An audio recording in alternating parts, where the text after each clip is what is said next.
खतांचा काळा बाजार थांबवा, ग्रामीण पत्रकार संघ आक्रमक, कृषी अधिकारी यांना निवेदन। ग्रामीण पत्रकार संघ अकोट तालुक्याच्या वतीने वरिष्ठांच्या मार्गदर्शनात 24 जुलै रोजी तालुका कृषी अधिकारी यांना निवेदन देण्यात आले। अकोट तालुक्यात खतांचा काळा बाजार होत असून कृषी व्यावसायिक मनमानी करत आहे, त्यांच्यावर कुणाचा वचक राहिला नाही। युरिया खत घेताना दुसरे खत घेण्याची सक्ती कृषी व्यावसायिक करीत आहे। युरिया व डीएपी खते उपलब्ध असताना कृत्रिम तुटवडा दाखवून शेतकऱ्यांना वेठीस धरत आहे। युरिया देताना आधार कार्ड व अंगठ्याचे ठसे घेणे बंधनकारक असताना ई-पास मशीन बंद असल्याचं कारण देत युरिया देण्यास नकार देतात। तेच नेहमीच्या शेतकऱ्यांना ठसे न घेता युरिया देतात, तोही जास्त प्रमाणात। जर युरिया खत लागले तर दुसरे खत घेण्याचा आग्रह करतात। काही कृषी व्यावसायिक यांची स्टॉक रजिस्टर व बिलाची तपासणी व गोडाऊनवर उपलब्ध साठा यांची पाहणी केली तर खतांचा काळा बाजार मोठ्या प्रमाणात उघडकीस येईल।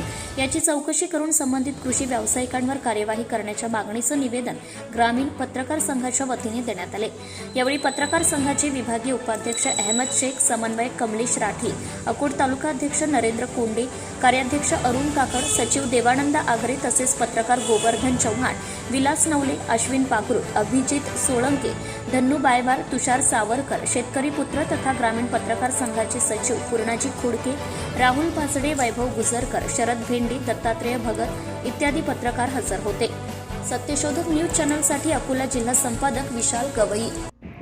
24 जुलैला आम्ही ग्रामीण पत्रकार संघातर्फे तालुका कृषी अधिकारी यांना निवेदन देऊन हे जे खताची लिंकिंग होत आहे आणि जे युरियासोबत दुसरे खत घेण्याची जे सक्ती करत आहे त्याच्यावर कारवाई करून त्यांचे गोडाऊनवरील शिल्लक साठा व बिलाची तपासणी करण्याची मागणी निवेदनाद्वारे केली आहे। यावेळी ग्रामीण पत्रकार संघाचे बहुसंख्य सदस्य हजर होते।